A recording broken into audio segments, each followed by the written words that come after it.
New Thought Media Network proudly presents Having Courageous Conversations, where real talk dives deep. Each week we go beyond surface talk. We open our hearts, speak our truths, and dive into the stories that shape us.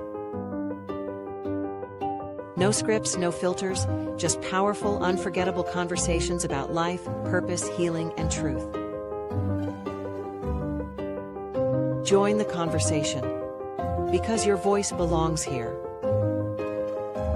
Please like, share, and subscribe. Check out our YouTube channel at Having Courageous Conversations or email us at yourshowyourvoice@gmail.com. Now, let's have a courageous conversation. The views and opinions of our guest and hosts do not necessarily reflect those of New Thought Media Network, or any organization we may be affiliated with. Here at New Thought Media Network, we welcome freedom of speech and courageous conversations. There are many topics that can be difficult to navigate. Challenging the status quo and engaging in lively debate is important to expanding our understanding of one another, and life in general. Creating a peaceful world doesn't happen because no one disagrees, it happens from a willingness to understanding one another. In our programming, we strive to expand consciousness and assist people in creating remarkable lives. Your comments are welcome at info@ntmedia.org. Good afternoon. Welcome to Having Courageous Conversations. And today, Reverend Brenda Peters is joining as a co-host today as Cheryl is away. I thank you again for being with us. Thank you. You're welcome. You're welcome. Having Courageous Conversations is a heartfelt, spirit-led online series hosted by Unity Kitchener. Grounded in authenticity, compassion, and spiritual awareness, the series invites diverse voices to explore meaningful topics that are often avoided. Our dialogues focus on inner transformation and respectful communication. You can watch and listen to past and immediate episodes 3 o'clock on Thursdays, Eastern Standard Time. So now we welcome Trevor. And Trevor is going to talk to us about his journey through addiction and recovery. When Trevor first shared his story on Having Courageous Conversations in the past, he spoke openly about the difficult path that led him through addiction, devastating health consequences, and the moment that became his turning point towards recovery. Today, Trevor returns to Having Courageous Conversations to share where he's at now and what he's up to. Before we start, Trevor, would you like to recap from when you spoke to us the last time to now? And Hi, so my name is Trevor Matkovich. I'm a recovering alcoholic and addict. Just as Mark said, I am very happy to be back on the show here. Thank you for having me. During our last conversation, I spoke about my journey through addiction and some of the consequences that came along with it. I lived a fairly normal life. As a child, I did well in school. I played lots of sports. I had lots of friends. And in my later teens, I turned into this kind of feeling that I didn't belong. And that pressured me into developing new friendships with older people and kind of driving me in a direction that didn't see coming, to be honest with you. It started out just as a party thing, and it continued on like that for a few years. And there was no real consequence to it. We would go out, we would have fun, we'd go to Toronto, it would be a great time, and back to work on Monday or back to school, whatever the situation may be. And that was fun times. We had a really good time. But during that time, I did get exposed to drugs and alcohol. We were using what would be considered back then as party drugs, and without naming things on the show here, I experienced a few different types. But the alcohol really had a grip on me. And I noticed that when the partying stopped and my older friends began carrying on with their lives, I felt kind of lost and alone. And I didn't quite know what to do. During that time, I thought I needed a change. I had graduated college and I was working at a car dealership. And I thought I needed a change, maybe careers. I was in a relationship at the time. I was living in my house that I grew up in at the time, but my sisters were both gone to university. And that was just a difficult time in my life. And I turned to the drinking, and it became excessive. What ended up happening was that I started to find friends that wanted to do what I was doing. And that's what kind of brought me into the situation. Now, I can't go along and tell you that it's other people I'm blaming for my addiction, because that wouldn't be the truth at all. It brought me comfort. It was a coping mechanism for me. My problem was that I didn't know how to cope with life on life's terms, and that was my answer to it. As that kind of continued on, I did get into a predicament where I did get into a drug fairly heavily, and that brought me to my knees pretty quickly. And I was trying to do the math the other day, but I believe it was about 18 years ago.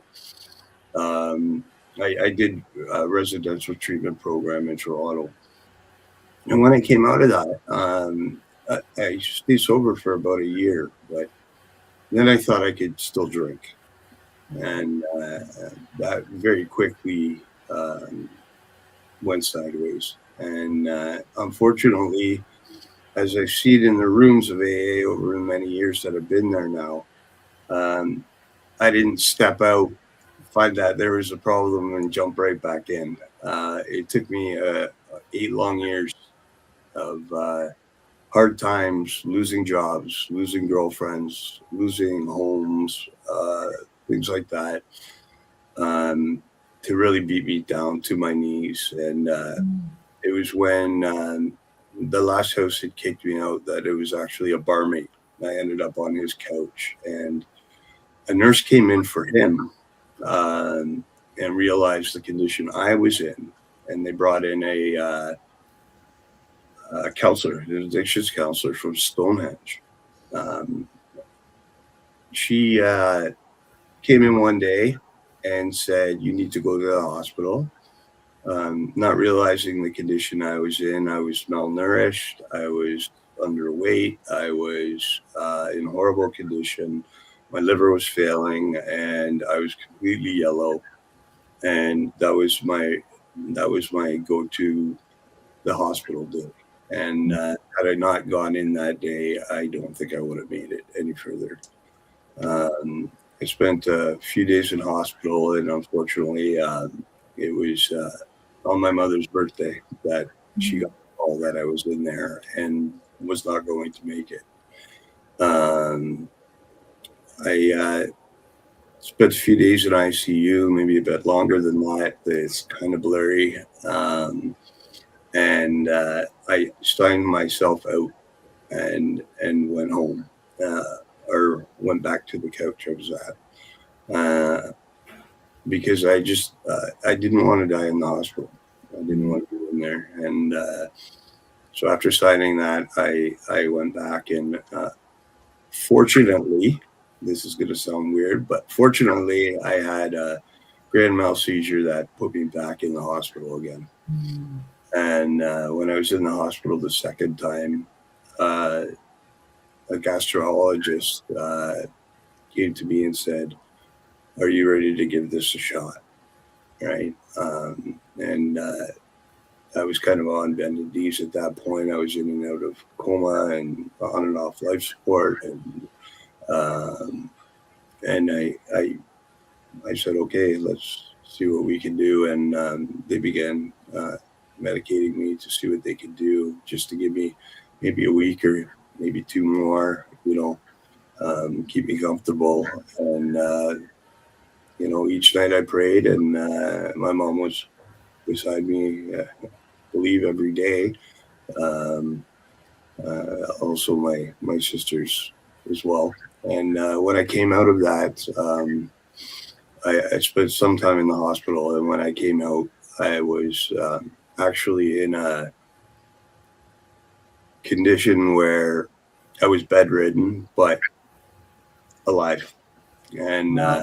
and yeah, they gave me just a month to live or whatever. But during that time, I survived, and luckily I had a couple of people that took care of me quite well. And I decided to go to church, and it was an impossible feat at the time. It took me about an hour to walk up just a few steps of stairs, let alone down to the bus. And when I got to the church, there was about 20 steps to go up into the door, and an elderly couple helped me in. And I just wished and prayed for my life, at that point, and asked for forgiveness. And when I left, I had this thought in my head, and I knew exactly where the AA meeting was down the street. I got back on the bus, and it was the same bus driver. And he helped me back on the bus and helped me back off. And I just remember that first meeting and going into that meeting. But I don't remember what happened or anything like that. But that was the beginning of a real 3-year journey of beginning my recovery. The main turning point was leaving that hospital for the second time and realizing that this may not be true, but in my mind it was, realizing that my mother would be the only one at my funeral because I've lost everyone and everything in my life. And that was what really crushed me, right? Leading forward from that, I spent 3 years in AA, sometimes 3 meetings a day, and that continued on. I still am a member of AA today. I had quite the psychotherapy, and the addictions counselor stuck with me. The time she spent was amazing. And then, moving forward from there, I suffered again about 4 years ago from a lung infection that I was back on. It's called an ECMO machine, and it basically bypasses your lungs. I was flown to a hospital in Hamilton, Ontario, and again, I was on death's doorstep once more.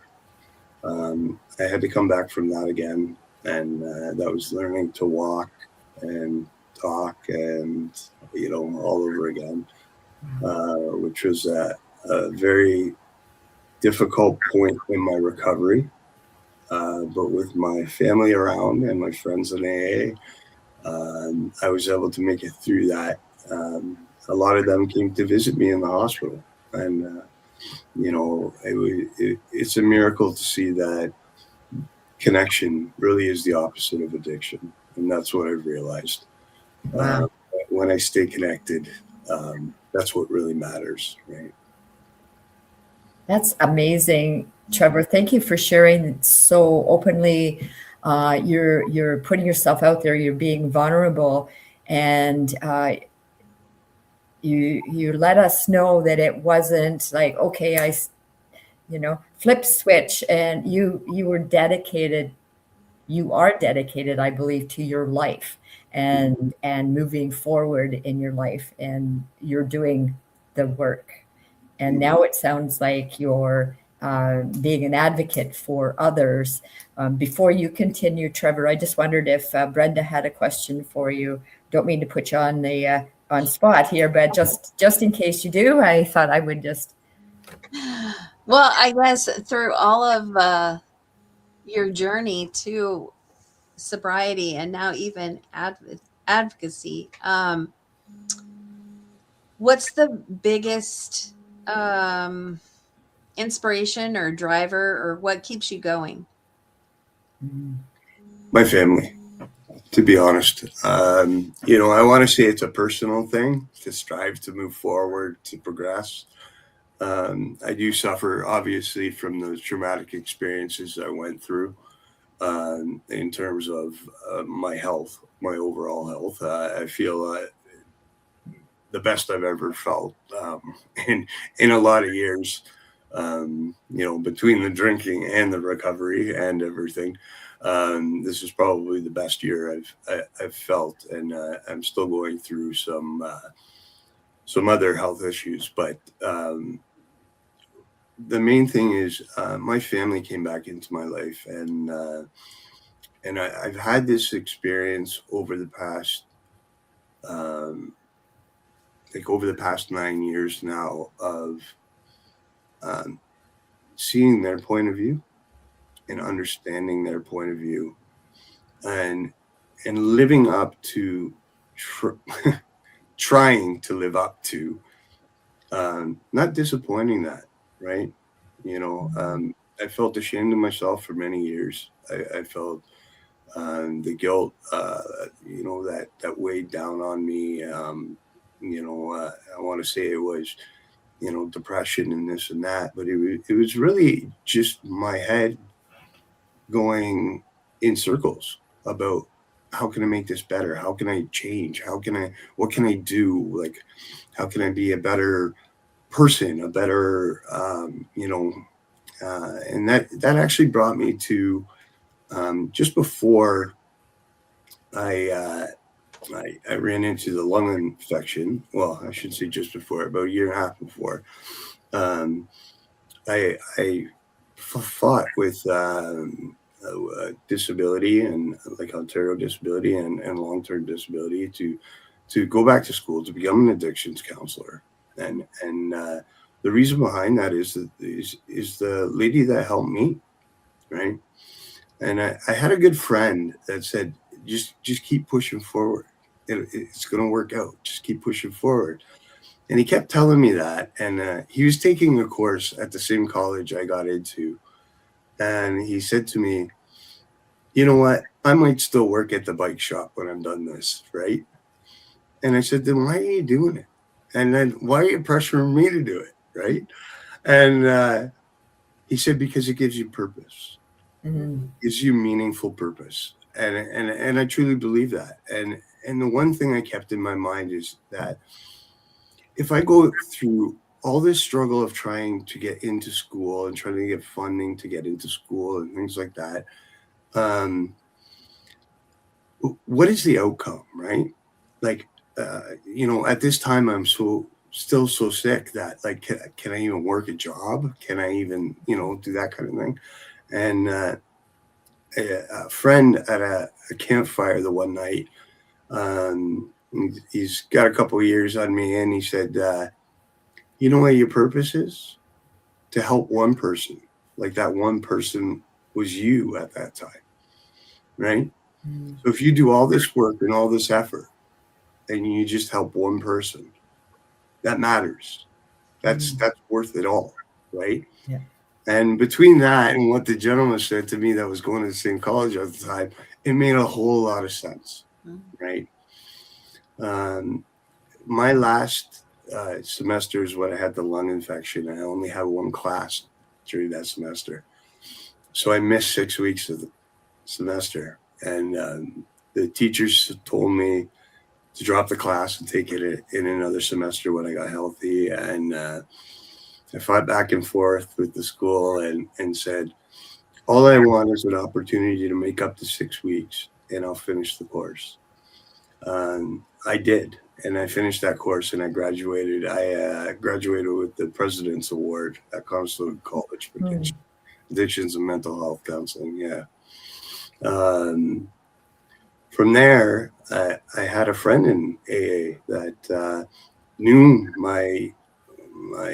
the obstacles I had faced and things I've went through, and he worked at Real Hope in Kitchener, and he was able to take my resume in after I graduated, and I began working part-time at a youth residential facility.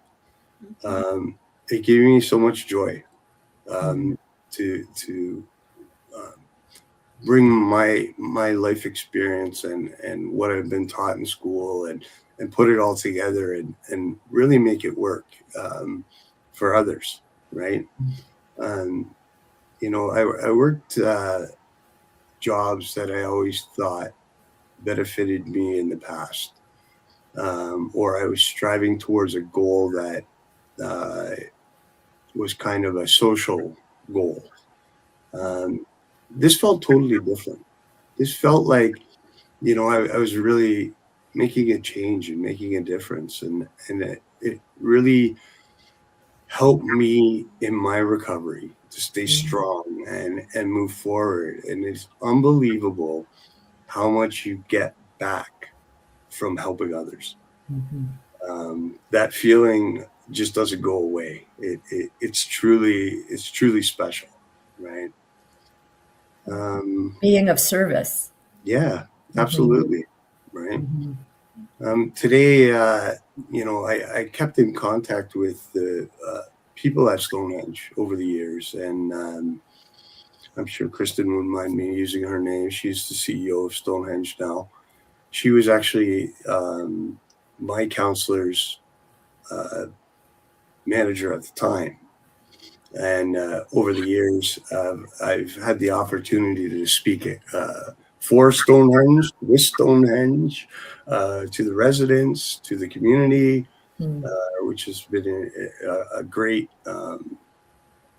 forward step in my life. Having the opportunity to be here today is another perfect example of how we can shed some light on how the world can change, for just one person that, many people gave up hope on, right? And I don't blame them, not one bit. But that it becomes an asset, if you let it. All those trials, all those tribulations, all those stumbles, and all those things along the way only makes you stronger. Only, things are put in your path, Someone will say, if you pray for patience, you're not going to get a day off. You're going to get something that makes you have to be patient, right? I don't like that. No. But it's the truth, and I found that along the way, right? The harder I fought against these obstacles that stood in my way, the stronger I became. Today, I'm married to a wonderful woman. I couldn't be happier, and my life changed dramatically. I moved from St. Mary's from Kitchener to St. Mary's. We have a lovely little home here. 2 dogs now, a great big one and a little one. They're wonderful, keep me company. I have a great connection with my family and my friends. I was just speaking to you before the show and said, I got together with 40 other members of AA in a golf tournament last weekend. And it's just wonderful to hear from everyone and have some laughs and have some jokes and see how wonderful life can be, and when you put the drugs down or the bottle down, you don't need it. You honestly don't, right? I'm not saying it didn't take a lot of work, a lot of, overthinking myself and sleepless nights and everything that comes along with it. But I look for those things that I'm grateful for in life today. A sunny day, a kiss from the dog, just certain things, when you're walking down the street. I live in a little town now. People say hi to each other. It's nice. It's a friendly place, right? And I was lucky enough a little while back that I spoke with the newspaper here, and it's kind of funny because nowadays you don't think of the newspaper as something that people even pick up anymore. But we get a newspaper every Thursday delivered to our house, and it's delivered to everyone at St. Mary's. And I was able to speak to one of the writers there, one of the journalists, and he said, you have a great story, so can we put it out there? And I said, absolutely. Not realizing it was going to be on the front page, but so yeah, it was the front 2 pages of the paper, and I got a little bit of feedback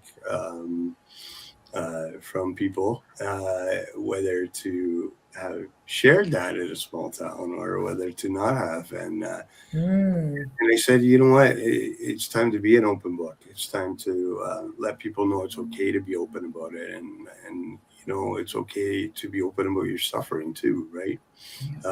Not about just the good points and the recovery and the things that have happened. I know they're tremendous, and it's unimaginable, this life that I lead today, compared to where I was, 10 years ago. But it's true. It's come true for me, right? And it's a miracle, to be honest with you. But I couldn't have done it without the connections I have to the people that surround me today. Wow. And that's really become, And you continue to make new connections, I believe, within AA, and through these conversations, I believe you're connecting with people local and abroad, and you're taking addictions out of the closet and having a conversation about that. That's amazing. We're about to go to commercial, and I suspect that you're going to bring us to your advocacy now. So maybe a good time to pause for like 2 minutes, and we'll be right back. So don't go away. Okay. Having Courageous Conversations is proudly sponsored by you.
Please help us say thank you.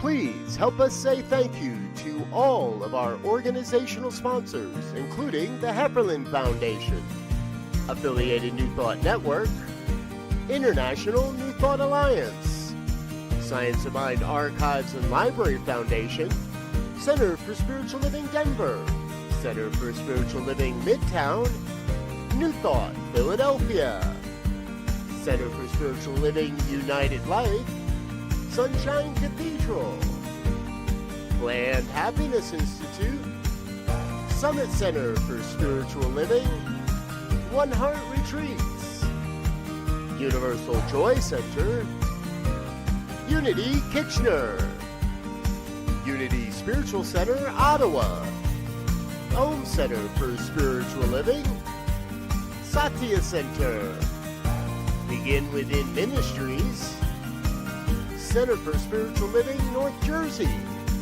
Unity of Savannah, and the Center for Spiritual Living, Seattle, as well as all of our individual donors. On behalf of New Thought Media Network, thank you, and please like, share, and subscribe. Having Courageous Conversations is proudly sponsored by Unity Kitchener. We are a welcoming spiritual community where open dialogue, personal growth, and authentic connection are encouraged. Join us Sundays at 10:30 a.m. Eastern for inspiration, reflection, and meaningful conversation. Learn more at unitykitchener.org. Unity Kitchener, a positive path for spiritual living.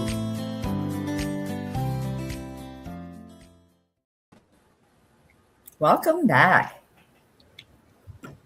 Nice. Okay.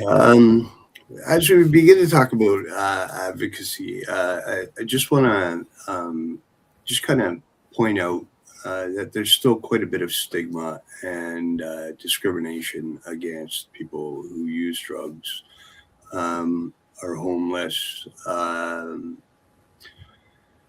There's many reasons that people fall into addiction. And, you know, not every homeless person is an addict. People need to be individually looked at and taken care of in that sort of passion, in that sort of way.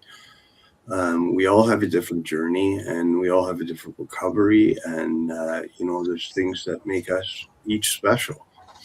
And something can be said about the people that step forward and say, you know what, we're here to help, right? I now sit on the board of directors for Stonehenge, and it's been a wonderful experience for me. I've been on for actually a year now, and the change in residential care is just immensely changing the whole idea of how we treat addiction and how someone can come into one institution right from the point of withdrawal to residential care to a place to live afterwards to long-term housing till they're back on their feet and on their own.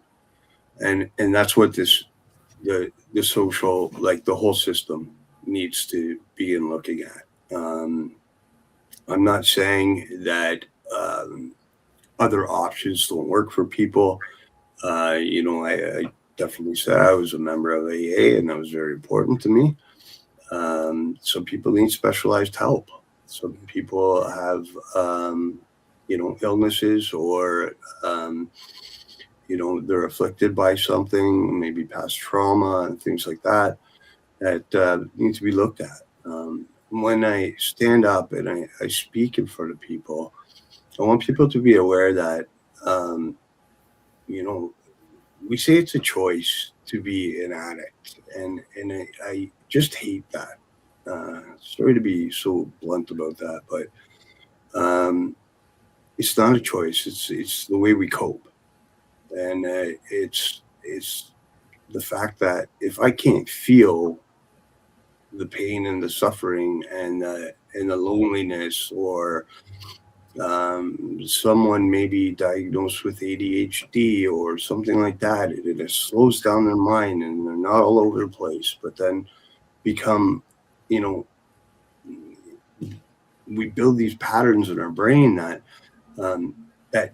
you know, drinking more drugs is the answer. We self-medicate and we do these types of things to try to make other issues go away.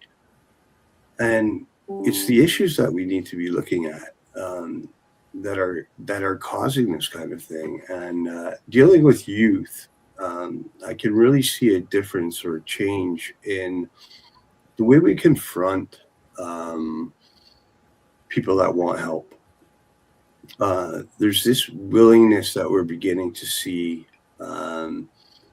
from hospitals and nursing staff, things like that we didn't see in the past.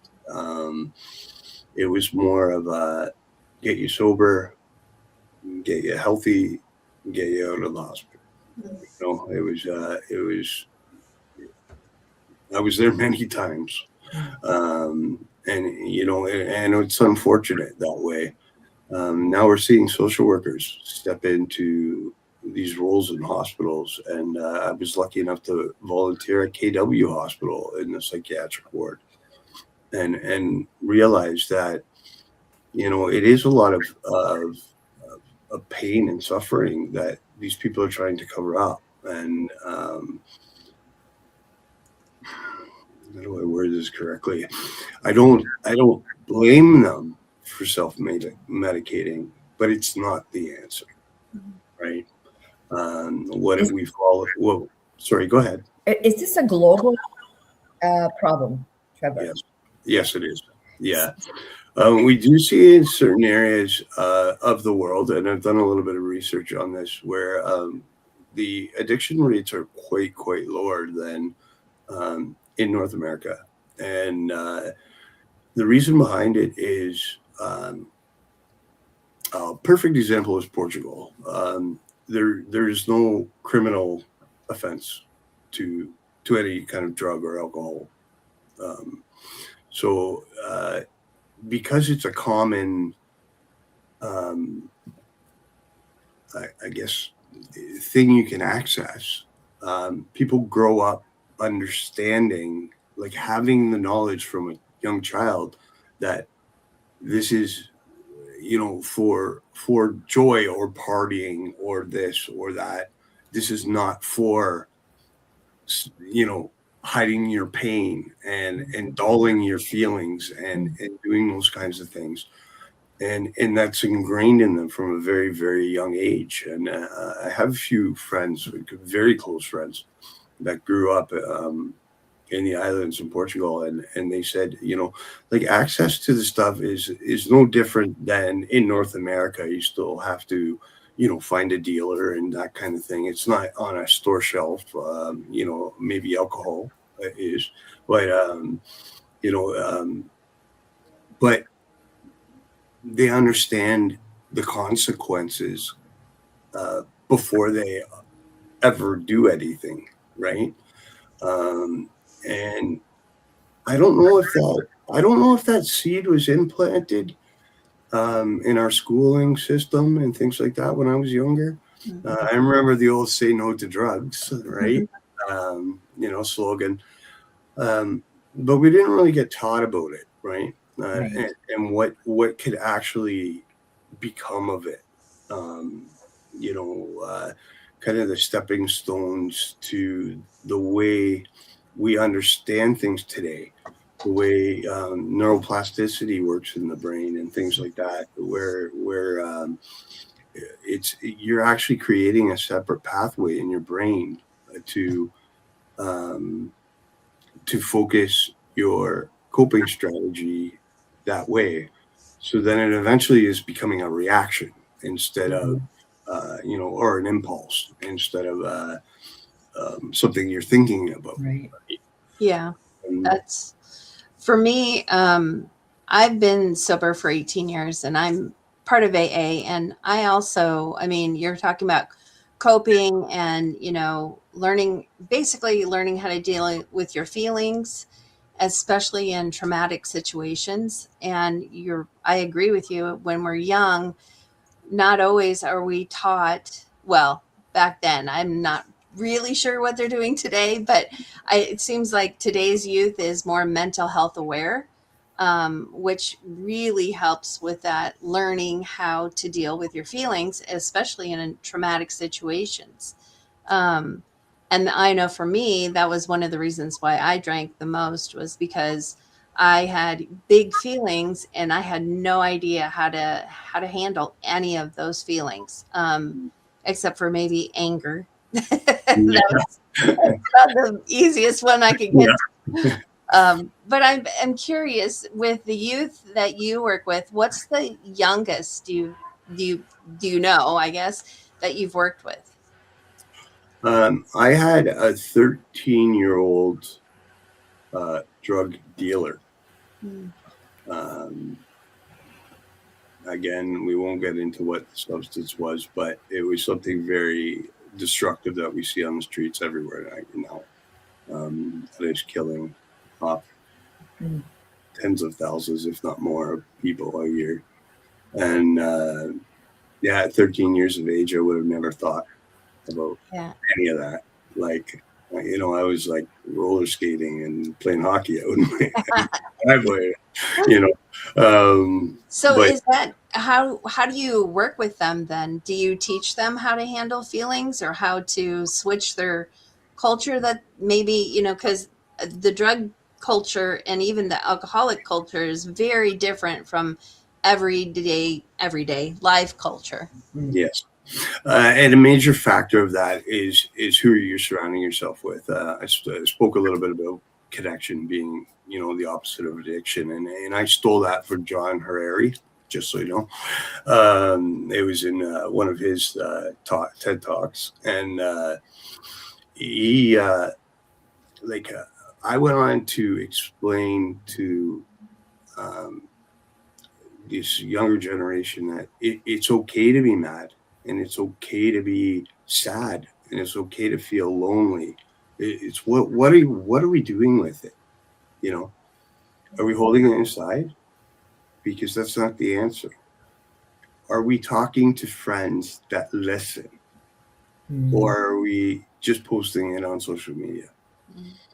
Are we, you know, real feedback from real people is the answer. And Brendan, I'm sure you can agree with me on this one. When you have a sponsored AA, they're going to tell you the truth, and sometimes you're not going to like it. And you know, I remember that, you know, and you know, being someone that's 13 years old and thinking you're invincible, and like I had conversations about, I can't get too in depth, obviously, but we had conversations about, like, what if you get caught by the police? Oh, I'm a juvenile. What are they going to do? A few months, whatever, you know, like, well, what's the difference between that and being in here? You know, like that kind of attitude towards life, right? Yeah. So it's trying to change their experience in the time that you have with them, to see that life outside of that drug life, that, you know, for me it was that bar life, right? Outside of that life, there's so much. It's so beautiful. Like, the world is just a place to be explored, and we live in one of the greatest countries in the world, both of us, right? And you know, there's you know, there's beautiful people to meet, beautiful people to see, and you know, if you're feeling lonely, it's okay to talk about it. You know, you shouldn't feel ashamed of feeling down, or feeling depressed, or feeling like you want to cry, or, you know, and all these things that, you know, we hold in to try to keep this image about ourselves, because we want to look like everyone's picture on social media, right? Everyone's happy. Everyone's going on a new trip. Everyone's going here. Everyone's going. Who posts the bad stuff, right? You know, who posts Eating that great meal. Yeah. Right. Like, you know, I want to hear about, you know, your bad day at work, or your, you know, like the ticket you got on the way home, or the, you know, like no one ever reveals that kind of stuff. So when you're trying to live up to these unreal expectations of what you're seeing in society, it's just not reality. And getting them to understand that is quite difficult at a young age. But when they get it, it just is like a light goes on, right? And then they go, okay, now how do I change, right? Well, and that's what I was going to ask you. Do you have the same type of program for kids that you do for adults, that you know, walk them through until, you know, they're sober X amount of times or something like that, X amount of years, you know, through the whole journey, rather than just, you know, getting them sober and sending them on their way? And that's the key, right? Ongoing intervention with anyone is the key. But some things, I'm an addictions counselor. That's what I am. I'm not a psychotherapist. I'm not a doctor. You know, and sometimes people need those things, right? Maybe they need a proper psychiatrist. Maybe there is an issue there that needs to be helped or dealt with, right? And those are very important facts. So when it becomes past my, so they're sober, they're getting their life together, they've now found a job or a group of friends or things that make them feel comfortable, or their families accepted them back home at a younger age, or even at an older age, a wife or a husband accepts them back. These are the types of things, where this is the part where I was talking about the importance of families and the importance of the support of the people who are supporting the person. Mm-hmm. And that's where I feel I've found my practice falling into now. The idea of supporting the family so that they can give that ongoing support when they're done, when they feel like they're done with the counseling, right? Mm-hmm. It's nice to have someone there, and I love to get updates from people, to tell me how they're doing, whether it's good or bad, just to tell me where they're at and things like that. And then you reach out to former clients and see how they're doing.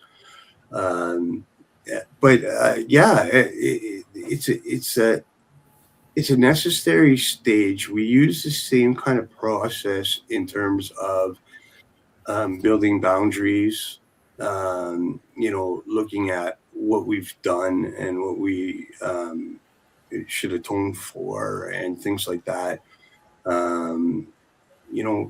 Seeing our part in what we've done and being willing to change. And supporting that willingness to change, right?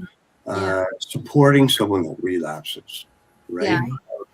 Being there for someone, like when they call you, at 2:00 in the morning when your phone rings, and being the one that picks it up, right?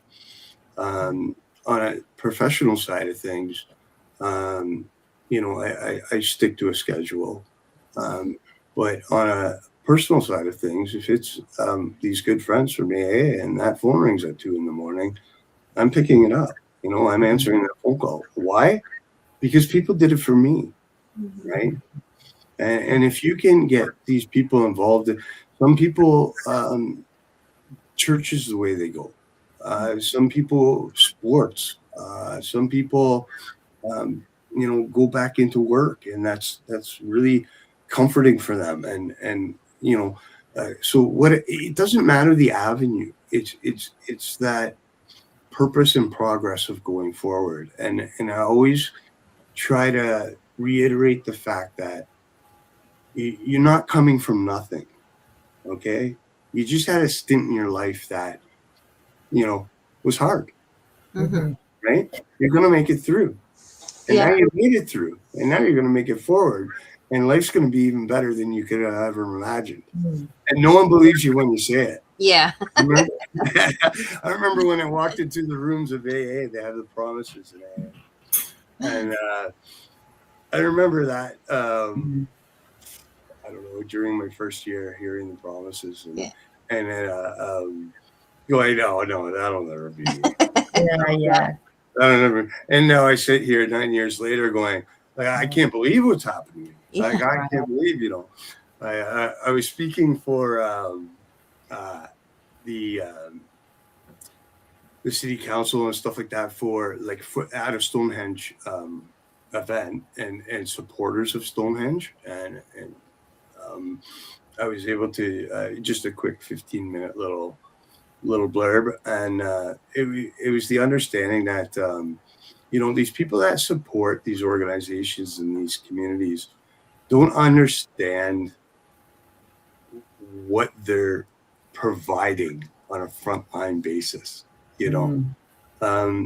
I look at it, and I was able to speak to a few of these people, and they were just amazing people to, dedicate, whether it's their time or funding or whatever it may be, to an organization like this. And when I stood up there and I just said, like, I can't believe I'm here today.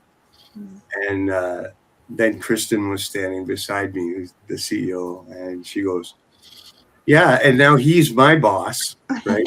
From being on the board.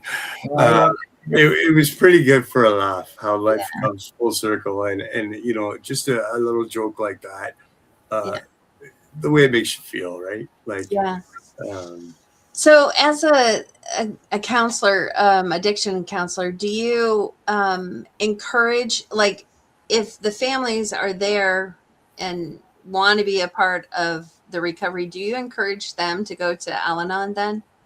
Absolutely. Yeah. I spoke with, actually, she reached out to me, one of the ladies in town. And I stopped by her house the one day and got a whole package on Al-Anon. And she was nice enough to get all that together for me.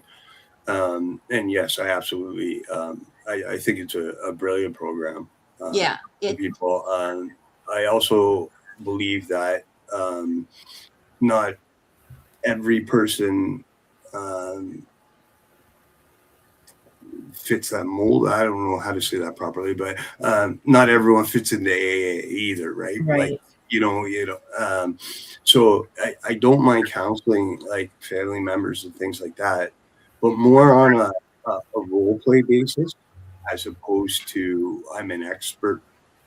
Like, I'm not the expert, I was the addict, right? But I can share what your son or husband or nephew or whatever is thinking. Right. I can have that brutal conversation before you have them. Yeah. It's those types of things, and how setting up boundaries and not enabling and things like that you learn in Al-Anon, right? Are so important to change, right? Yeah, absolutely. Yeah, I that's actually how I came into AA, because I was in Al-Anon for 10 years and then figured out, oh, hey, I've got this disease. And so, but it is, so there are a lot of, even it's getting more and more, to the place where there are more people who are alcoholics who are now in Al-Anon too, because the only requirement for Al-Anon is friends and family members of alcoholics. And as an alcoholic, I have lots of friends that are alcoholics. Yeah, exactly. So I can join. But like I said, I was even before that. But it's very, I think, and that is also its own stigmatism, that if you're in AA you can't be in Al-Anon, or if you're in Al-Anon you can't be in AA. And it's just not true. Because when you get down to it, like, Al-Anon is emotional sobriety. And that really, as an alcoholic, helps me with my feelings and learning how on a daily basis to manage them and become emotionally mature, and to keep that maturity when I can. So, absolutely. Yeah, I couldn't agree with you more. So I know that from what I've heard, Al-Anon and Alcoholics Anonymous is there's a spiritual factor, referring to God. And what if somebody's an atheist? Would you like to touch on that, or I would? You can go ahead. You're the guest. All right. Oh, come on, Brenda. It doesn't matter if you're an atheist or there's a fit for you, and all you're looking for is a higher power, something bigger than yourself. Some people walk in through the doors of AA and hear the word God, and frightens them, and it shouldn't. What we're looking for is a spiritual experience. We're looking for something other than ourselves to guide us, right? And it doesn't matter what religion that may be, or whether you believe in nature or astrology or basically anything that is greater than yourselves. And I've heard people say, you know, for the first 3 months, it was the tree outside the window of the church basement I was in, right? Because like, I don't know how that tree got there. I don't know how that, you know, like, and you know what? That's all it needed to be at the time, right? Yeah. As you move forward and as you grow, you will find a connection with something deeper than yourself. Yeah. And a lot of people say for God, they use good, orderly direction. Mm-hmm. So that's also, you know, something that those who are not believing in God, it's, you know, as the traditional God can, you know, that works for them. But also, I think even atheists and agnostics have, you know, they just don't know what they don't know. And I mean, honestly, that's pretty much all of us. That's one thing I know 100% is that I don't. Exactly. But, you know, like Trevor said, you know, a lot of them do believe in something bigger. Like, I don't know what it is. I have no idea. I can't label it, but I know that there's something. And it could even be science, you know, for a lot of them, science is a driver. So, Right. but like Trevor said, the longer you stay in it, the more, we call them God moments that you have that are just too hard to, you know, oh, coincidence, just to, you know, explain Finding away. a pin. Yeah. We've got 3 minutes. Trevor, Okay. what do you want to leave us with this time? Okay. First of all, I want to say thank you very much for having me back on the show. It was wonderful to be here again with you. Wonderful to meet you, Brenda and Marg. Again, let's see you again. But really, what I want to leave the audience with is, you know, to be willing and open to the people that are suffering out there today. I want you to know that you don't need to be afraid, and you don't need to come to the rescue either. They're facing their own journey, and it may be a difficult one, and it may be a scary one. But there is professionals, there's people to help, and we do our best, you know, as we can, to help people along the way. And you know what? A kind word, a loving handshake, a smile goes light years when you're feeling lonely and down and out. You know, buy someone a coffee. Thank you, Trevor. Do something so minor. It doesn't matter to your day, but it will mean the world to them. And that's what I can leave you with today. Thank you. Thank you, Trevor. Thank you, Trevor. Brenda, final words. I thank you again for having me as a co-host.